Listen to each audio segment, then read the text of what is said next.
SIT breaking. ശബരിമലയിൽ യോഗദണ്ഡ് സ്വർണം പൂശിയതിലും ദുരൂഹത.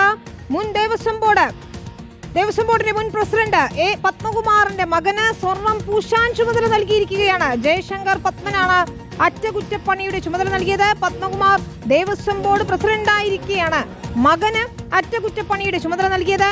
മഹസറിന്റെ പകർപ്പ് ഇപ്പോൾ റിപ്പോർട്ടർ പുറത്തുവിടുകയാണ്. അടിമുടി ദുരൂഹത എന്ന നിലയ്ക്ക് തന്നെയാണ് കാര്യങ്ങൾ പോകുന്നത്. TV പ്രസാദും മാർ റോഷിപാലും ചേരുകയാണ്. റോഷിപാൽ, ദേവസ്വം ബോർഡ് പ്രസിഡന്റ് മകന് തന്നെ സ്വർണം പൂശാനുള്ള ചുമതല നൽകുന്ന നിലയിലേക്ക് കാര്യങ്ങൾ എത്തിയിരുന്നു. മറ്റൊരു തട്ടിപ്പിന്റെ വിവരം കൂടിയാണ് പുറത്തു വരുന്നതല്ലേ? വിനിത, ശബരിമലയിൽ ചട്ടങ്ങളെല്ലാം കാറ്റിൽ പറത്തി ദേവസ്വം ബോർഡ് അധ്യക്ഷനായിരുന്ന പത്മകുമാറിന്റെ മകന് ഈ ശബരിമല സന്നിധാനത്തെ ശ്രീകോവിലെ ഏറ്റവും പ്രധാനപ്പെട്ട യോഗദണ്ഡ്, രുദ്രാക്ഷമാല, ഇത് രണ്ടും കൈമാറി അത് സ്വന്തം ഉത്തരവാദിത്വത്തിൽ അതിൽ അറ്റകുറ്റപ്പണി നടത്താനുള്ള അനുവാദം അത് ദേവസ്വം ബോർഡ് നൽകി. അതും പിതാവ് പത്മകുമാർ നൽകുകയാണ്.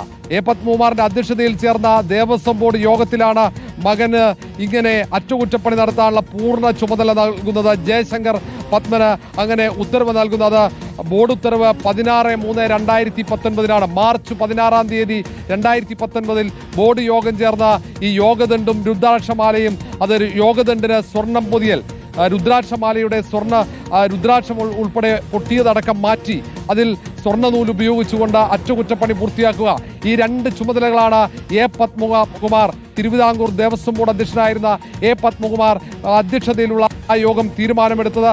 അങ്ങനെ 14 ഏപ്രിൽ 2019 ശ്രീകോവിൽ സന്നിധാനത്ത് നിന്നും അത് കൈമാറുന്നു. യോഗദണ്ഡും ഒപ്പം രുദ്രാക്ഷമാലയും ഈ ജയശങ്കർ പത്മൻ ഏൽപ്പിച്ച ആ പണിക്കാരൻ അത് ഏറ്റുവാങ്ങുന്നു.